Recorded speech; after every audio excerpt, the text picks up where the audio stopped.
Niagara 124, your source for spooky skeletons and stuff, because it's Halloween, I don't know, I'm weird.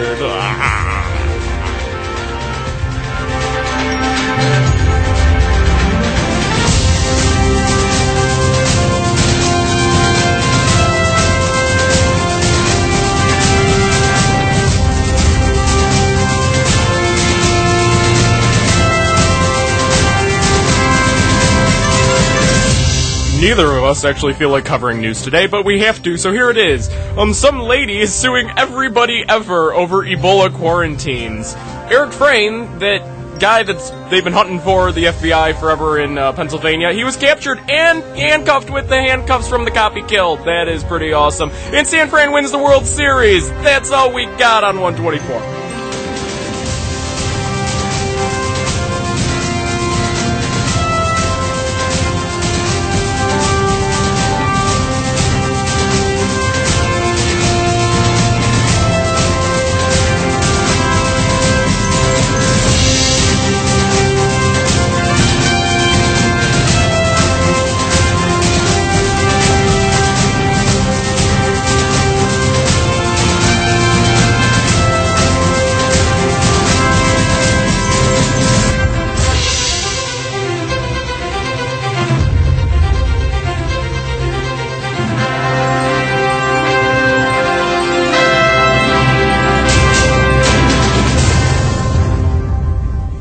Hello, everybody! It's Halloween! It's Halloween, hooray! I'm your spooky ghost friend, Pirate Nico.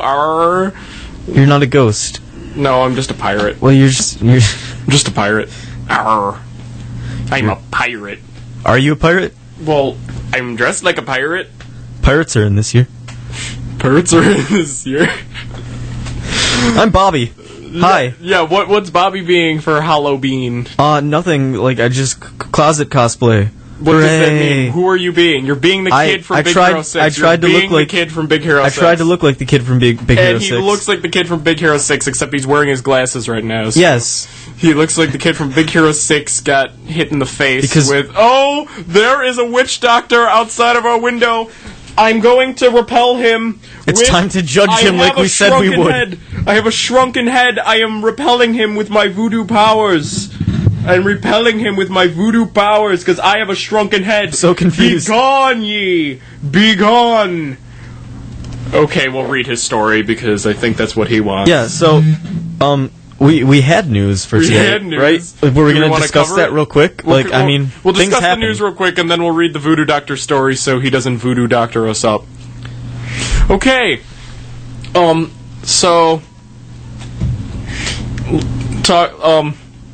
Let's talk about sports. Sports, why? Nobody I don't San Francisco won the World Series. Hooray, it's San Francisco. Sports.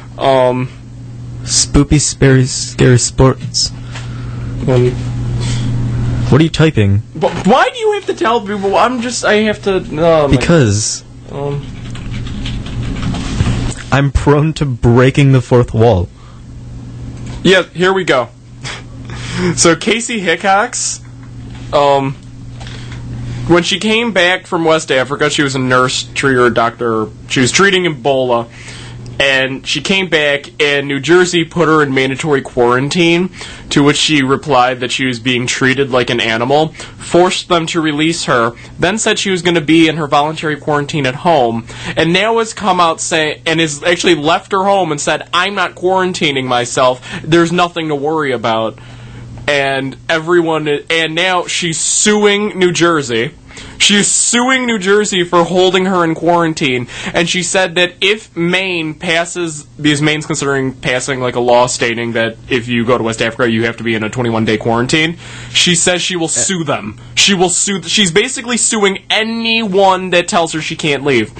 And the town she is in, she wanted to order pizza from her favorite pizza place, and nonstop people were calling and saying, has she been in there? Has she been in there? Because they refuse to order if she has been there.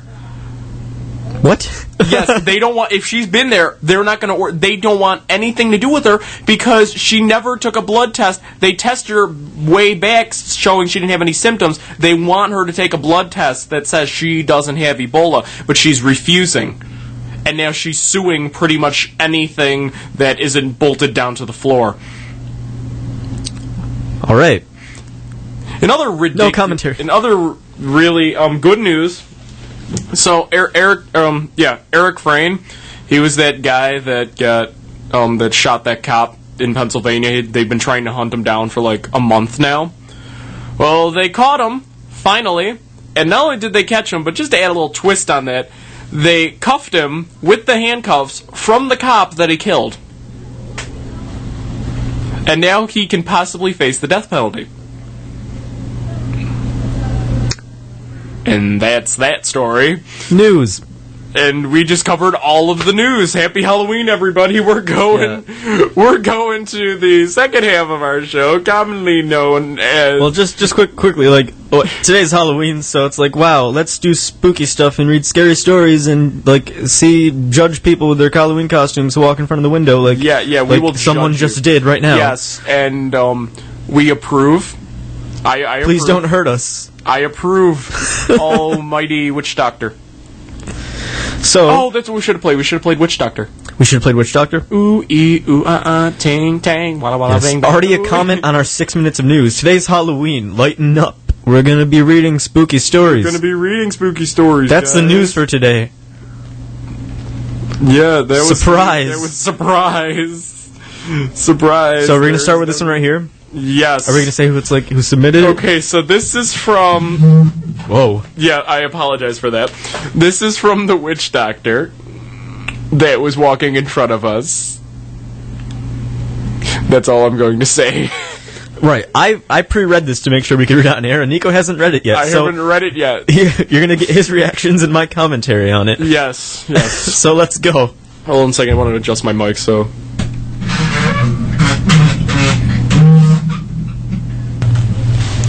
This is a story of a compound out in the state's countryside. During 1979, the decline of the madhouse, a multi-purpose building, was commissioned to serve 3 different wards of the state as a boarding school for orphans, a hospice for the elderly, and a sanatorium for the insane. What? Wait, what? A sanatorium for the insane. What? Wait, a boarding school, a hospice care, and an asylum? The part about the insane is the only important part to the story. I promise. The building was designed as a housing for children on the lower floor, the hospice on the second floor, and the nut house on the top floor. Wow, we've switched from sanatorium to nut house. Way to go. Now with all of these different groups housed in a single walled-off complex, something was bound to go wrong. Orderlies and nurses were on standby at all times, as was a night guard. Ooh. That's one paragraph. What? There's more? Yeah, there's a lot more. I'm gonna do this, guys. We're gonna get through this together, okay? You and me. It's about to get really spooky. We're gonna get through warning. this together. Unfortunately, some cases are bound to slip through the cracks. Take the case of one man. No, not a man. A thing. This crime was done by a thing. Thing 1 or thing 2? Keep reading. He slipped through. He's the reason why the place closed down. He's the reason a number of people in the area went missing. He's the reason why this asylum has been featured on 4 of those fake shows where somebody waddles around in an abandoned building and pretends to be grabbed by ghosts. Oh, this is good. It happened like this. Switching my southern accent. Please. In October 14th, 1979, the 3rd floor, a drunken orderly was loafing around the hallway when he heard something. He had just stumbled onto duty after a Saturday night drink, and then he was confronted by a silhouette at the end of the hallway. He knew whose room was at the end of the hallway. Don, the creature, Sure. Like, is Don like a wrestler? That's what I'm starting to feel here. This is the first time Don has been introduced, and you already made an impression about him. Good job. Well, because it's like Don the Creature. We're judging him. Sherrurg is what he was called. An ex-Olympic level athlete denied his chance to compete in a decathlon by his own sociopathy and 2 other types of psychosis. They put him in this house. What was once a 6'4", 220-pound superstar was now this thing, a ghost of his former self. He seemed to have dropped a couple inches and 65 pounds thanks to the asylum's malnourishment-based feeding policy. But Sherrurg was still able to outmatch most people while they were on an adrenaline rush. The orderly knew that, and he knew that when that madman whipped out a butter knife? Wow. A butter knife? Probably yanked from the mess hall, there was only one acceptable course of action. Who let the crazy people say butter knives? He has a butter knife. Run! A butter knife! Run! It actually says run! Run! It's run in bold, all in caps in bold, it says run. Run! The orderly, in his drunken haze, couldn't remember left staircase door or right staircase door. One went up to the clock tower and entrapment. The other led downstairs to the others, help, and an armed guard. He picked right door, went through, slammed it shut, and closed the chain bolt. He turned around and something was off the stairs. The stairs were ascending. No, this wasn't right. He couldn't end here at the hands of that thing. He began to scramble up the stairs, only to hear the door open, but stop at the chain lock's end. That's usually what chain locks do. The orderly took a long look into the loon's one visible eye before that madman, in a display that he was still strong, brought the butter knife down hard on the rusty old chain. The whine of tortured metal protesting the blade was all he needed to hear before he ran up the stairs. The orderly soon after let out a yelp of pain and looked at the back of his knee. In the space of a few seconds, this reaper had brought the knife back up and threw it hard enough to embed itself in his knee. How? It's a butter knife. It's a butter knife! Another flight of stairs and some metal pipes. The still tipsy fellow, oh that's right, he's drunk, I forgot, quickly picked up a long pipe around an inch in. There was a pipe! Where's the pipe, frankly? There was a pipe! Why is the pipe funny? Because the guy is getting stabbed with a butter knife and just like Deus Ex Machina. You know what that is, right? Yeah. Yeah, you just Deus Ex Machina up a pipe that was about an inch in diameter and as long as he was tall. Very tall pipe. That's a giant pipe. Just in time, too. The would-be slayer was 2 steps from him. A thrust to the wackadoo's gut sent him rolling down the stairs. You know what? I really enjoy the thesaurus. Told you about those stairs, bro. I am actually enjoying this story. The orderly took the time to rip the knife out before... Wow, there's a cat walking by. Keep reading the story. Sorry, there's a cat. There was a kitty. I get distracted. The orderly took time to rip the knife out before continuing his upward sojourn. On his way up, the madman grabbed an arm-length pipe with a faucet head attached to one end. He followed his prey.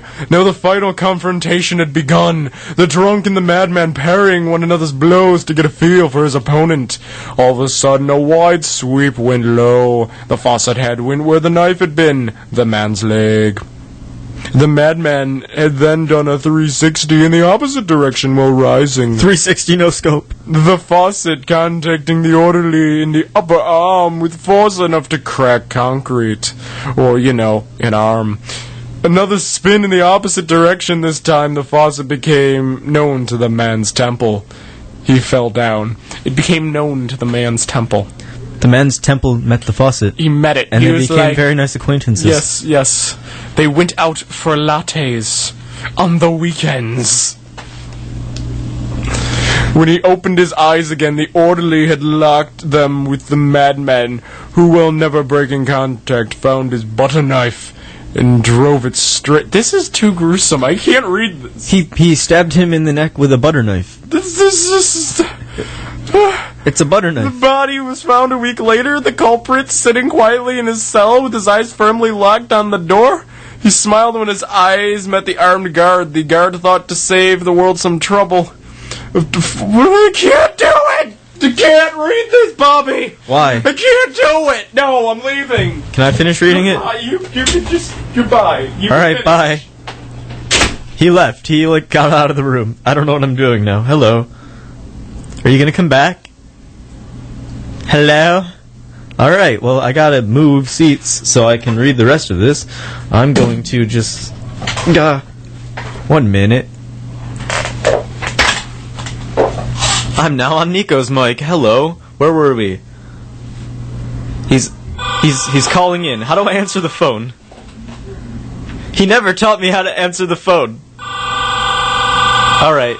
Let me press the phone button, which is right. Hello?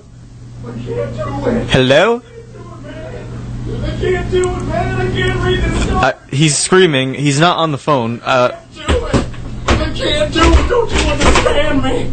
Don't you understand me, man? What is happening right now? Just get back in the room. Come on. This story. You can't do it, man. It will end you.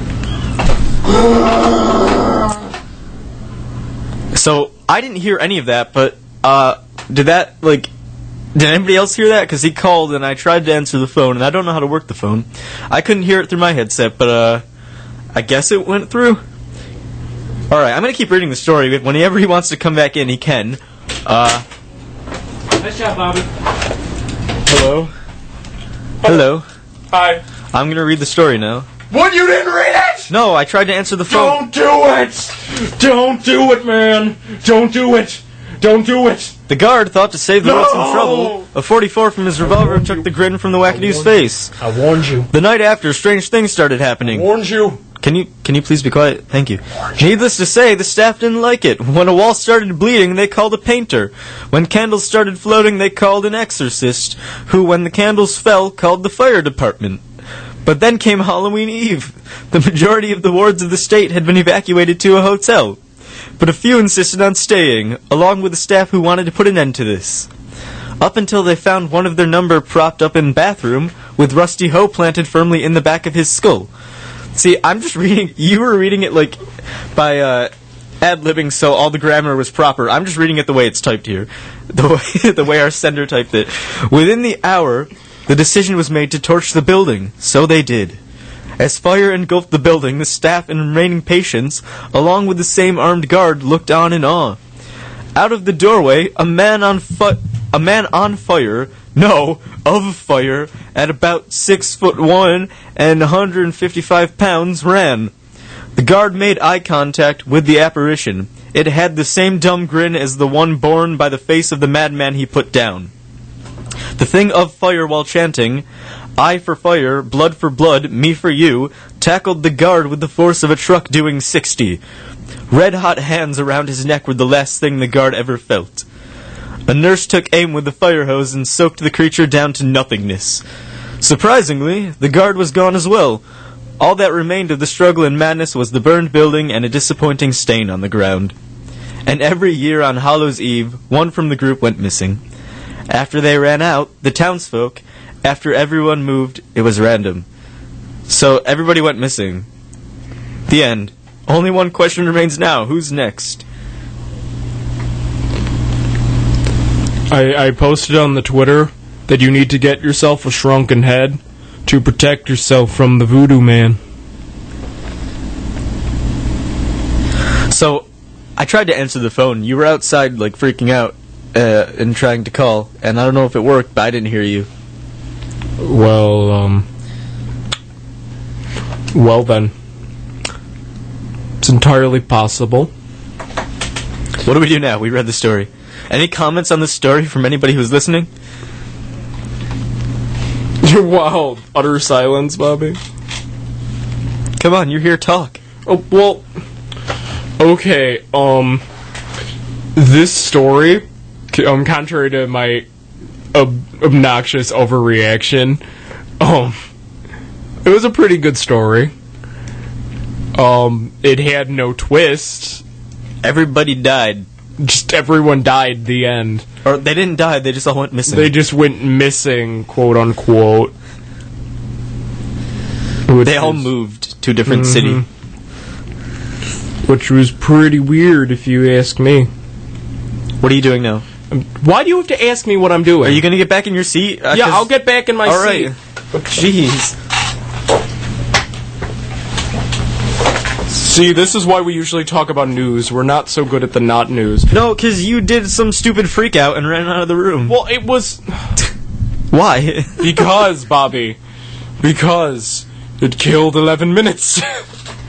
No, it didn't. Okay, go read some more stories, Bobby. You know you want to read that one. Yeah, I gotta go back to it again. There we go. Alright. Read it. You guys want to hear a story? Because I have some more stories to read.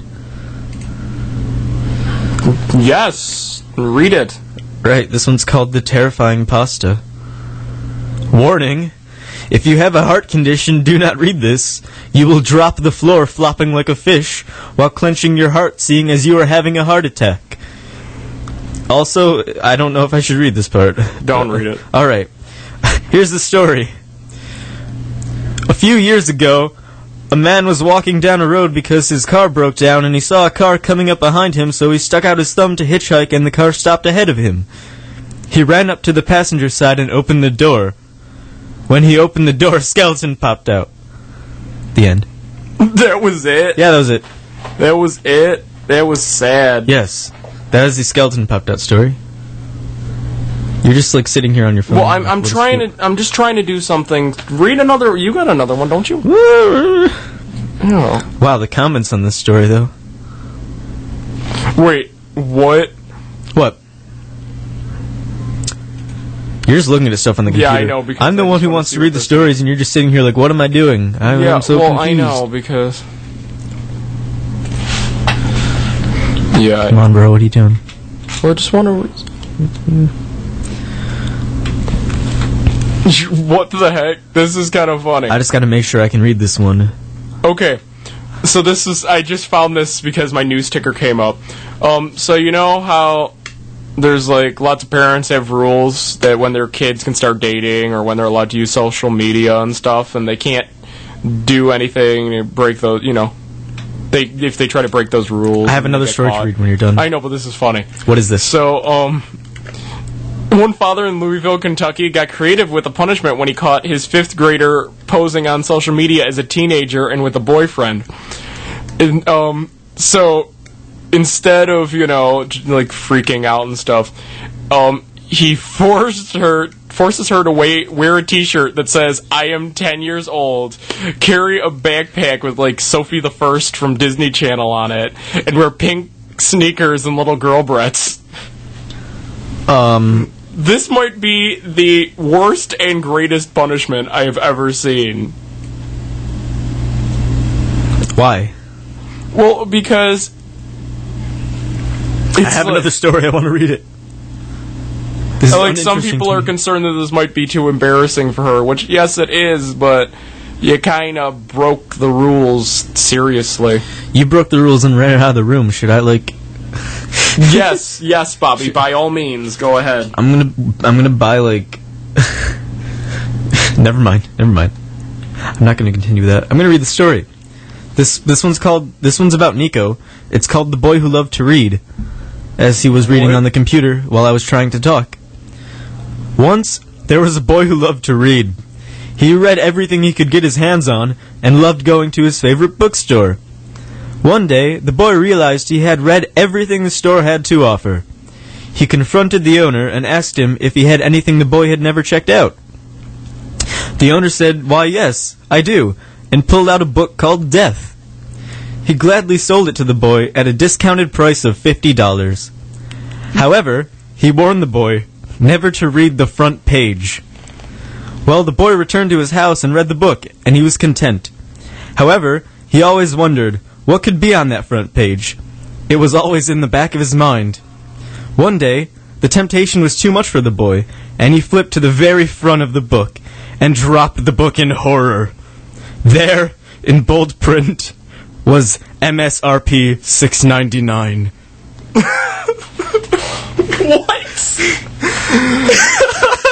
That is okay. That is the best story I have ever read for the low price. Oh, you're sold.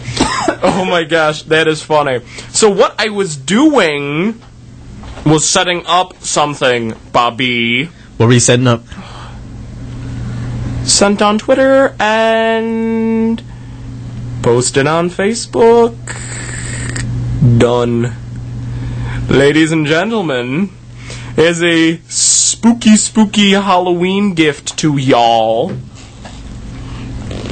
the first 5 episodes of our show are now up on YouTube.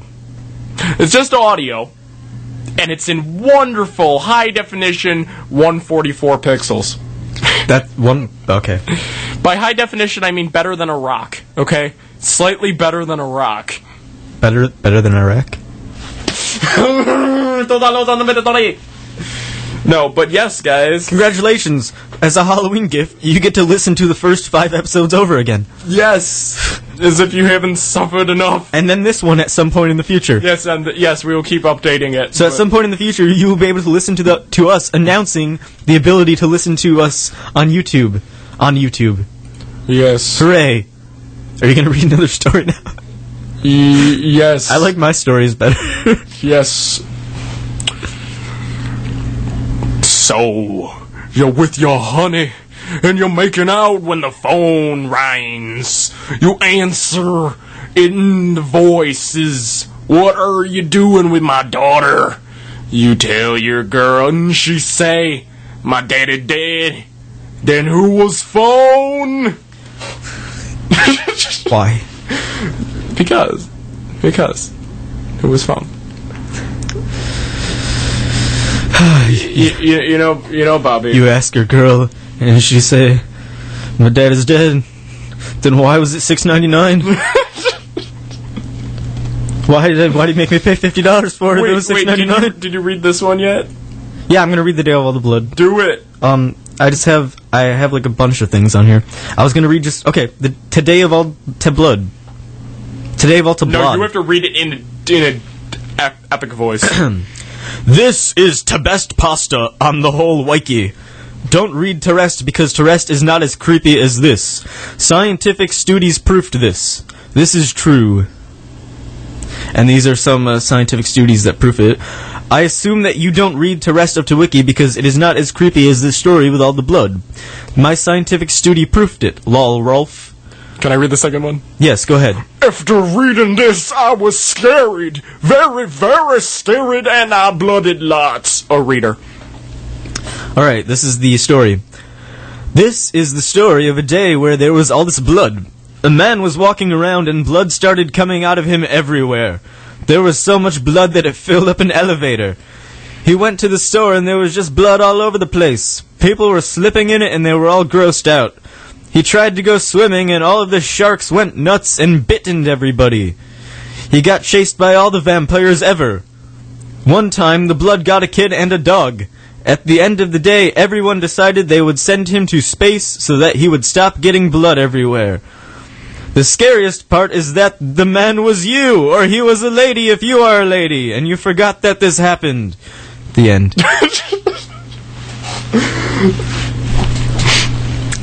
Too spooky. That was so scary. That was so scary. Right. If anybody has any stories they want us to read that are on the internet, or if they have any comments on stories we've already read, please tweet us at our Twitter page, which is Niagara124. Or if you have a story to submit to us, please send it to us on our Facebook page, which is Niagara1/24. All right. And if you want to call in and talk about spooky Too stuff... bad it won't work. It won't work? I don't know. Right. Did it work? I didn't hear you when you tried to call in. I don't. All right. Now, judging by the titles of these stories, I'm going to find another interesting one to read. Actually, we had one that was sent in before. We did? Yeah, someone actually sent one in. Yes, this one comes from Amy. It is the The Lady Behind the Veil. You can read this one. I need to get in my reading position. Hopefully it doesn't involve screaming and running out of the room. The Lady Behind the Veil. He had not expected to meet the woman of his dreams here of all places, but there she was, strolling along in the moonlight beside the cemetery. Carl quickened his pace until he caught up with her, hoping for a glimpse of her face under her veil. Carl made a few remarks about the beautiful night and the lovely weather. Anything to get her talking. She stopped abruptly and turned to face him. He caught a glimpse of dark eyes glinting behind the veil. "What is it that you want?" she asked. "A date, my lady. Just a date." Carl beamed at her. She paused and said, "I don't know. Ask me again right here at this time tomorrow night, and we shall see." Are you scared yet, Bobby? No. Keep going. Carl's heart leapt in his chest. So she was playing hard to get? Well, fair enough. He would see her tomorrow, and then she would fall into his arms, unable to resist his charms. The next day dragged on for the infatuated Carl, and he had trouble concentrating at work. At last he was free and running the few blocks to his apartment to change for his dream date. He could barely contain himself, and he reached the cemetery a bit early. She was not there yet, so Carl entertained himself by imagining his beautiful bride in their new home and their life together. Suddenly, there she was, right in front of him, the moonlight sparkling off her veil. Carl was enchanted. They talked for hours, standing in front of the graveyard. She was as witty as she was beautiful, and Carl begged her for a date. "We will go out tomorrow night," she said. "I will send you a letter with the time and place." Carl kissed her hand and just about floated away, so happy he wanted to sing for joy. Carl was absolutely useless at work the next day.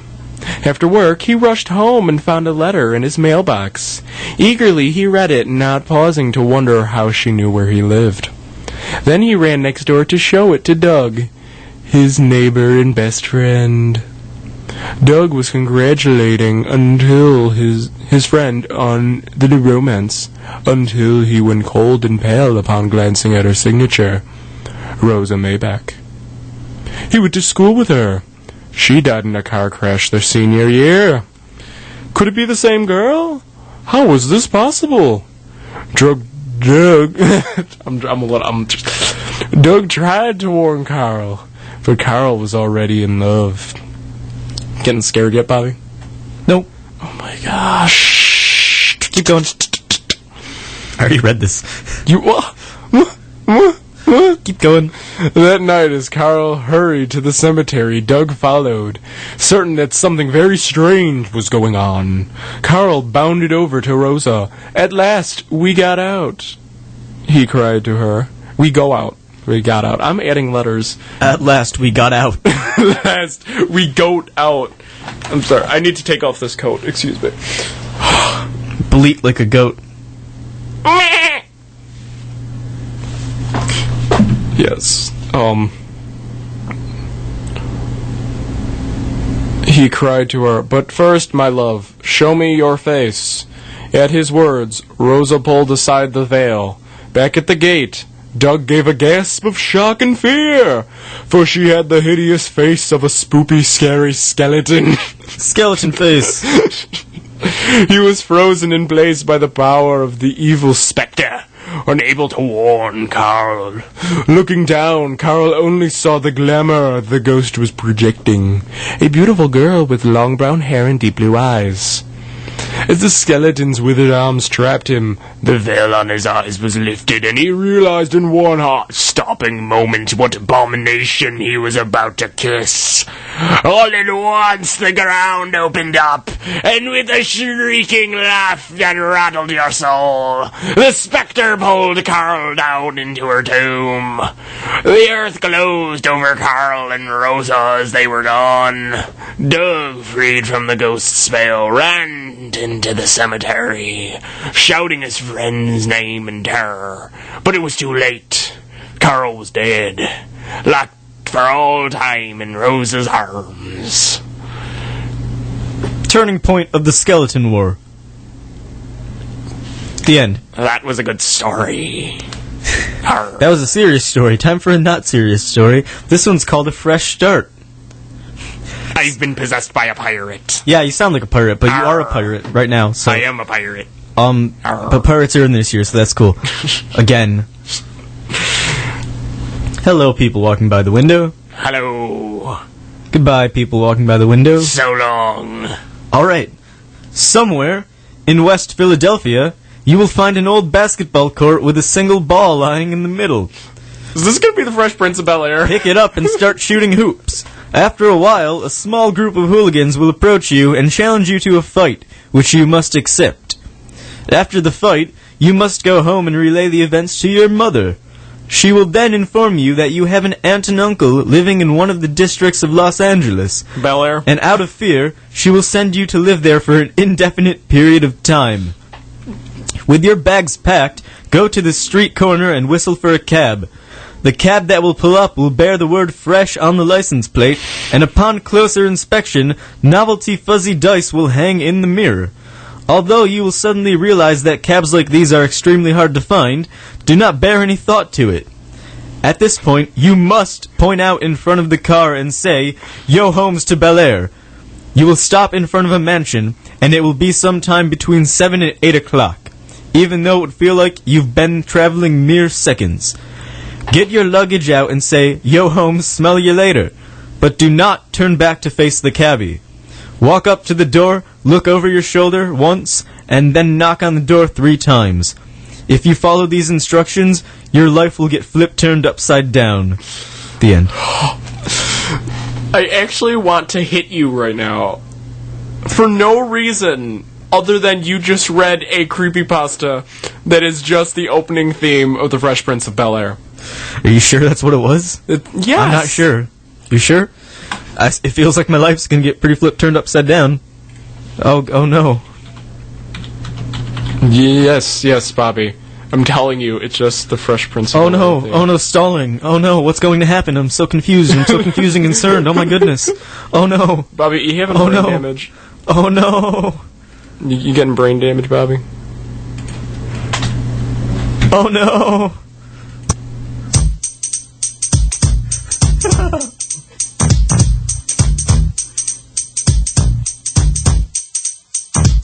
Now this is a story all about how my life got turned upside down, and I'd like to take a minute, just sit right there. I'll tell you how I became the prince of a town called Bel-Air. Sound familiar Yeah, yet? we're not going to play the whole thing. Why would we do that? Does it sound familiar? Please stop it. No, does it sound like your story, Bobby? Why are we going to... Does it sound like your story? Yes, it does. I wasn't concerned for a minute that it wasn't. I knew exactly what it was. Are you sure? Yes. Why are we going to play this? I don't know.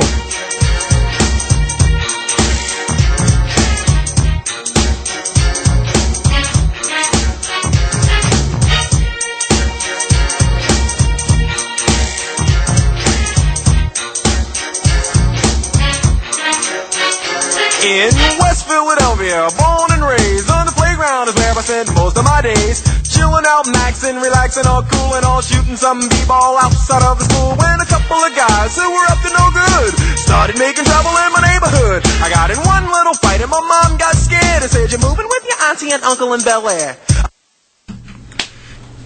Please, sir, please. Please. No. Then pleaded with her day after day, but she packed my suitcase and sent me on my way. She gave me a kiss and then she gave me my ticket. I put my Walkman on and said I might as well kick it. First class, yo, this is bad. Drinking orange juice out of a champagne glass. Is this what the people of Bel-Air living like? This might be alright. Why would you do this to me? Is this the scariest? Are you scared now? Are you scared now, boy? Are you scared? Are you scared? Can we do something else now? Okay. Why would we do that? Why did we do that for so long? I'm so confused. Why do you have to ask questions and break character and be a walrus? What do you mean break character? In my previous life, I was dolphin. What? Happy Halloween, everybody! Honestly, we need our Twitter peoples. We haven't heard from Billy Upload Bob. this to YouTube so I can use this as a soundbite for my digital media production project. So I can use you saying that in my past life I was a dolphin.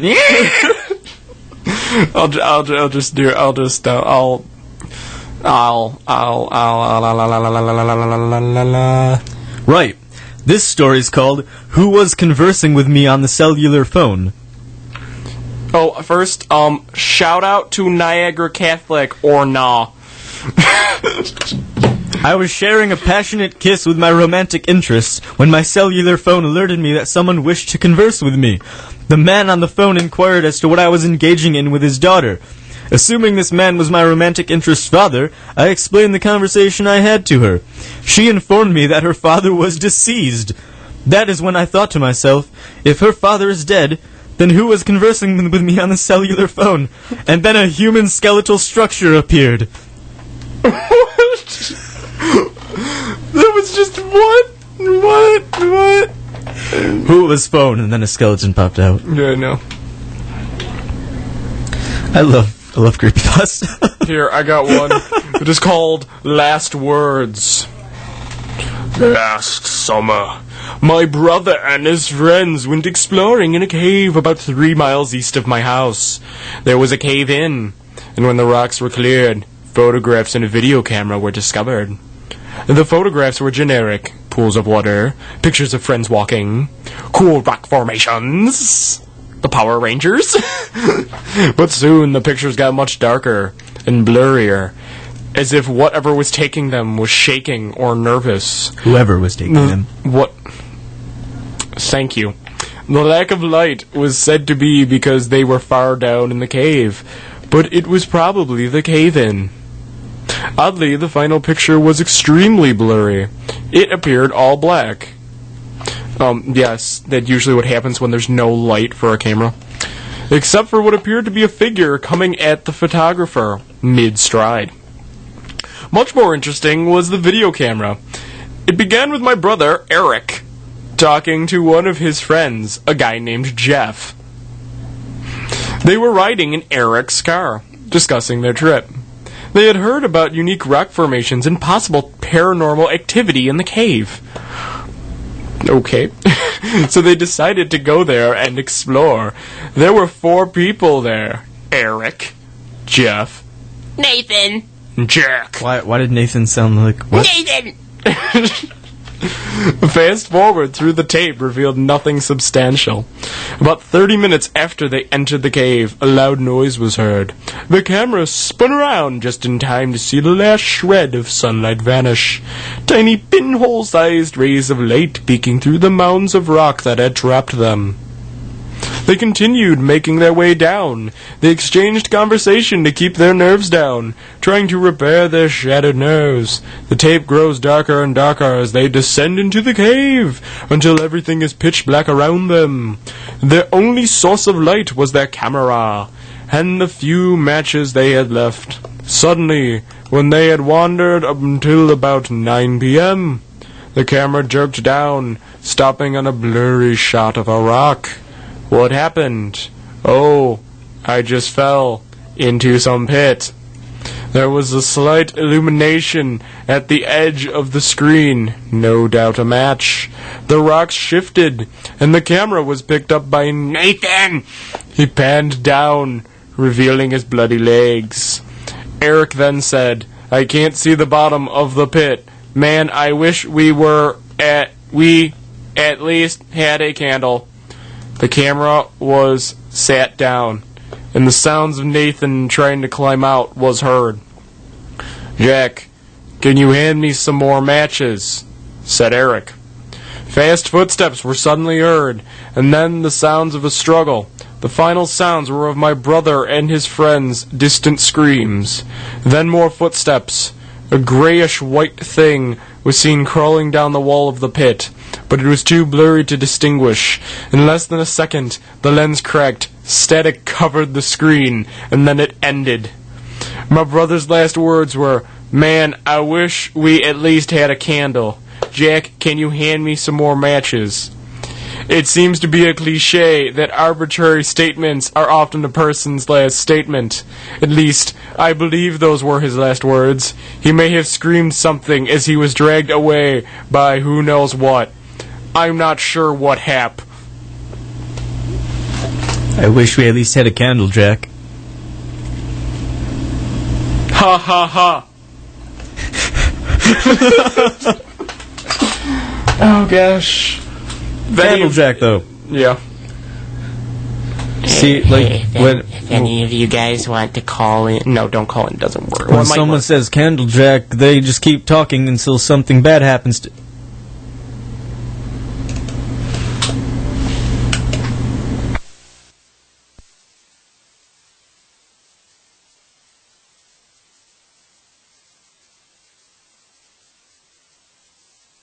them.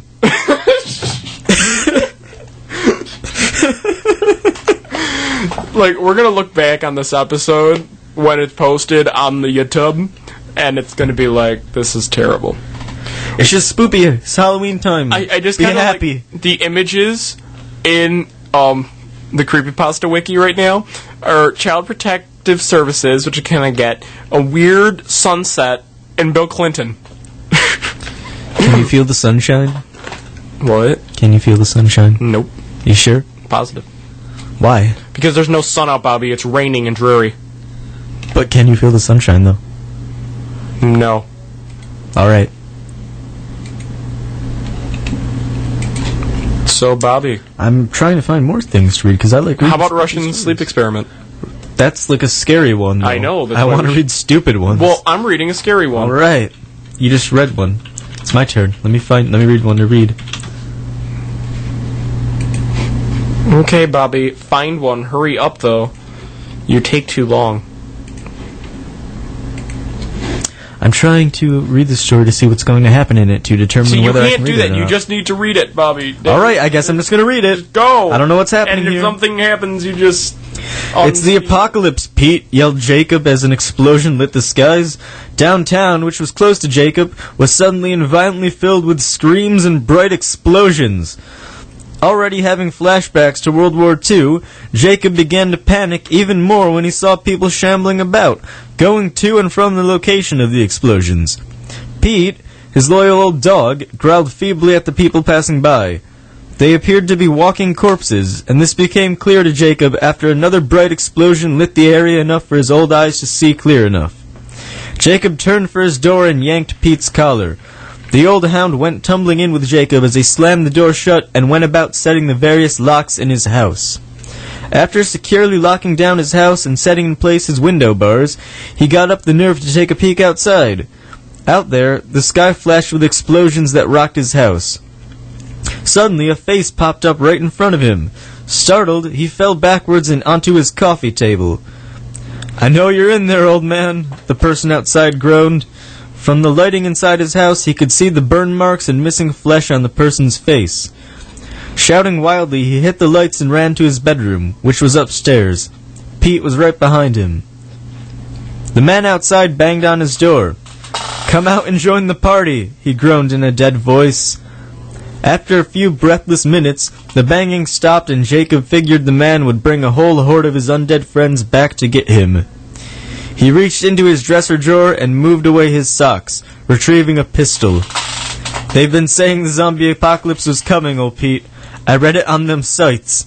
Now it's true. I'm sorry, old boy," he said, aiming the gun at his lifelong companion, curled up on a pile of that week's newspapers. The dog died with only a quiet whimper. Next, Jacob turned the gun on himself. "I planned for this day so carefully, but now they know I'm in here. Damn it, Sally, I'm coming to see you," he said as he pulled the trigger. That was not his last thought, however. The very last thing that went through his mind in the last few moments while he was still alive and breathing was a headline on one of the newspapers under Pete. Zombie costume party downtown Halloween night. It's horrible. That is very horrible. Why did you want me to read that? Why did you want me to read that? Why did you read that? I didn't want you to read that. Bobby! Bobby, that's horrible. Carl! If you know what that is, you get a cookie. A digital one. I stabbed him 37 times in the chest. Carl, that kills people!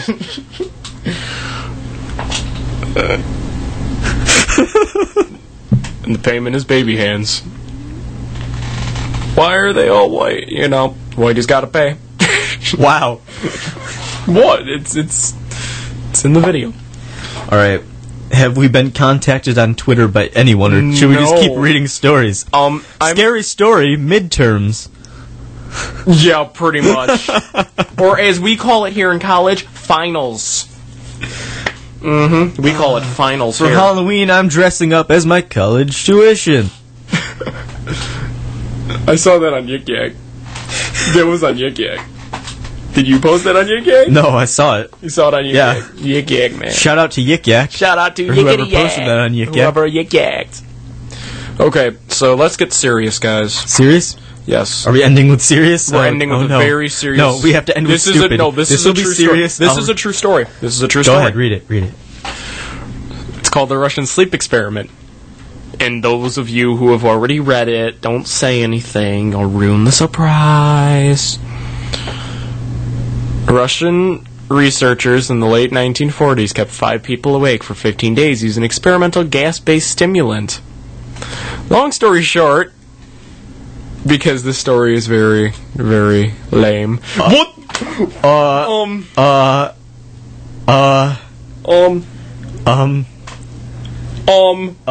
This is definitely going on the Twitter. What?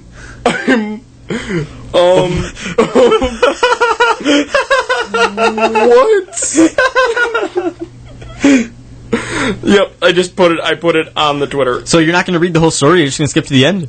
Yeah, because What the heck? The story's stupid. What? No.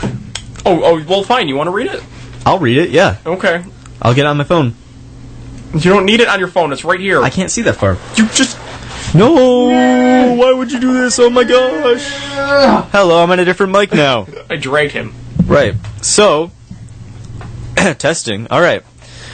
Russian researchers in the late 1940s kept 5 people awake for 15 days using an experimental gas-based stimulant. They were kept in a sealed environment to carefully monitor their oxygen intake so the gas didn't kill them, since it was toxic in high concentrations.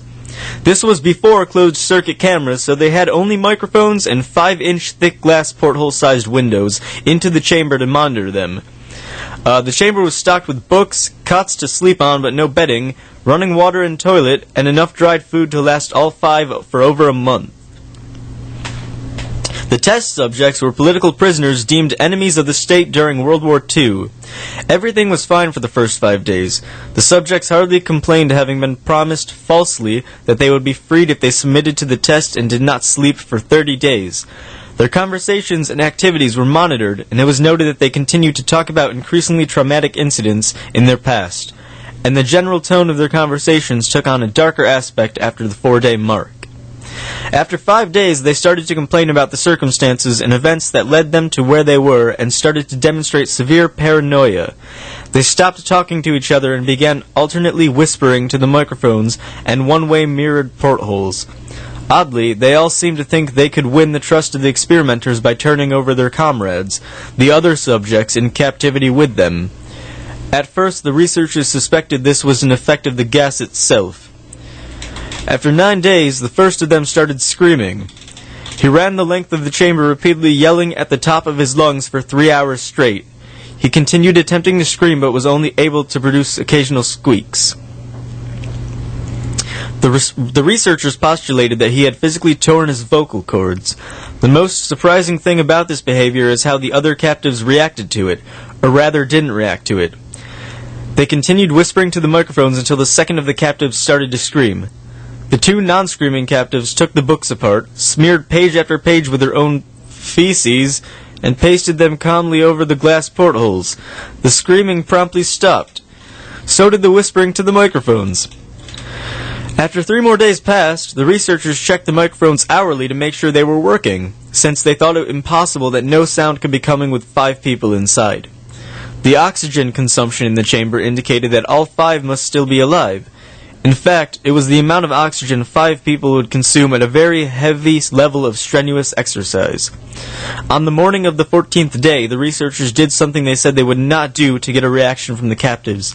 They used the intercom inside the chamber, hoping to provoke any response from the captives they were afraid were either dead or vegetables.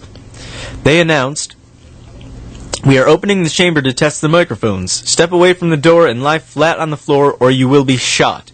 Compliance will earn one of you your immediate freedom." To their surprise, they heard a single phrase in a calm voice response. "We no longer want to be freed." Debate broke out among the researchers and the military forces funding the research. Unable to provoke any more response using the intercom, it was finally decided to open the chamber at midnight on the 15th day. The chamber was flushed of the stimulant gas and filled with fresh air, and immediately voices from the microphones began to object. 3 different voices began begging, as if pleading for the life of loved ones, to turn the gas back on. The chamber was opened and soldiers sent in to retrieve the test subjects. They began to scream louder than ever, and so did the soldiers when they saw what was inside. 4 of the 5 subjects were still alive, although no one could rightly call the state that any of them in life. The food rations past day 5 had not been so much as touched. There were chunks of meat from the dead test subject's thighs and chest stuffed into the drain in the center of the chamber, blocking the drain and allowing 4 inches of water to accumulate on the floor. Precisely how much of the water on the floor was actually blood was never determined. All 4 surviving test subjects also had large portions of muscle and skin torn away from their bodies. The destruction of flesh and exposed bone on their fingertips indicated that the wounds were inflicted by hand, not with teeth as the researchers initially thought. Closer examination of the position and angles of the wounds indicated that most, if not all of them, were self-inflicted. The abdominal organs below the ribcage of all 4 test subjects had been removed. While the heart, lungs, and diaphragm remained in place, the skin and most of the muscles attached to the ribs had been ripped off, exposing the lungs through the ribcage. All the blood vessels and organs remained intact. They had just been taken out and laid on the floor, fanning out around the eviscerated but still living bodies of the subjects. The digestive tract of all 4 could be seen to be working, digesting food. It quickly became apparent that what they were digesting was their own flesh that they had ripped off and eaten over the course of days.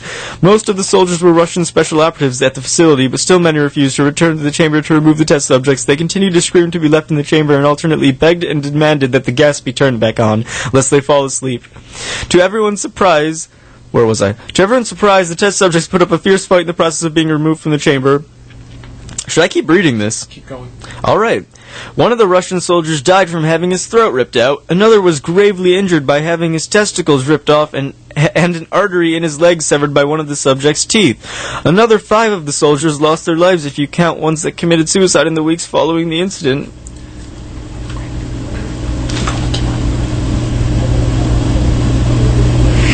Okay. I don't know what's happening. I'm just keep reading this, I guess. Where was I? Why you touch... In the struggle, one of the 4 living subjects had his spleen ruptured and he bled out almost immediately. The medical researchers attempted to sedate him, but this proved impossible.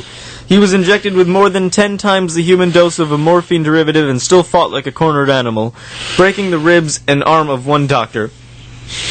When heart was seen to beat for a full 2 minutes after he had bled out to the point there was more air in his vascular system than blood. Even after it stopped, he continued to scream and flail for another 3 minutes, struggling to attack anyone in reach, and he just repeating the word more over and over, weaker and weaker, until he finally fell silent. The surviving 3 test subjects were heavily restrained and moved to a medical facility, with the 2 with intact vocal cords continuously begging for the gas, demanding to be kept awake. The most injured of the three was taken to the only surgical operating room that the facility had. In the process of preparing the subject to have his organs placed back within his body, it was found that he was effectively immune to the sedative they had given him to prepare him for the surgery. He fought furiously against his restraints when the anesthetic gas was brought out to put him under. He managed to tear most of the way through a 4-inch wide leather strap on one wrist, even though the weight of a 200-pound soldier holding that wrist as well. It took only a little more anesthetic than normal to put him under, and the instant his eyelids fluttered and closed, his heart stopped. In the autopsy of the test subject that died on the operating table, it was found that his blood had tripled the normal level of oxygen. His muscles that were still attached to his skeleton were badly torn, and he had broken 9 bones in his struggle to not be subdued. Most of them were from the force his own muscles had exerted on him. We have 1 minute left. Am I able to finish this? All right. The second survivor had been the first of the group of the 5 to start screaming. His vocal cords destroyed, he was unable to beg or object to surgery, and he only reacted by shaking his head violently in disapproval when the anesthetic gas was brought near him. He shook his head yes when someone suggested reluctantly they try the surgery without anesthetic, and did not react for the entire 6-hour procedure of replacing his abdominal organs and attempting to recover them with what remained of his skin. The surgeon presiding stated repeatedly that it should be medically possible for the patient to still be alive.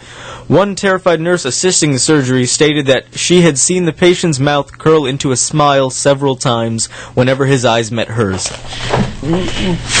All right, what do you do?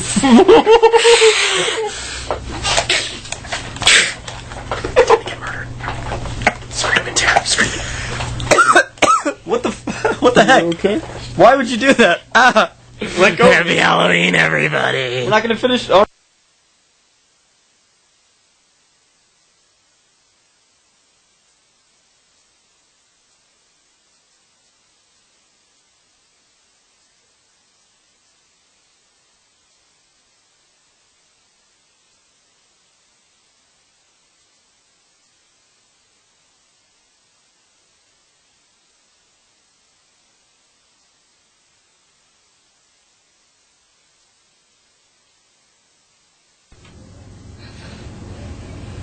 He pointed his gun at the remaining subject, still restrained to a bed as the remaining members of the medical and research team fled the room. "I won't be locked in here with these things. Not with you," he screamed at the man strapped to the table. "What are you?" he demanded. "I must know." The subject smiled. "Have you forgotten so easily?" the subject asked. "We are you.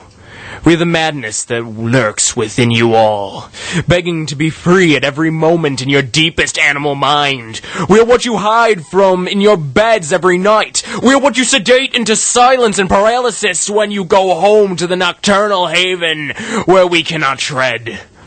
The researcher paused, then aimed the subject's head, heart, and fired.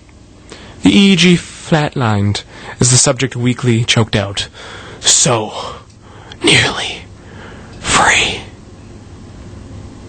Happy Halloween.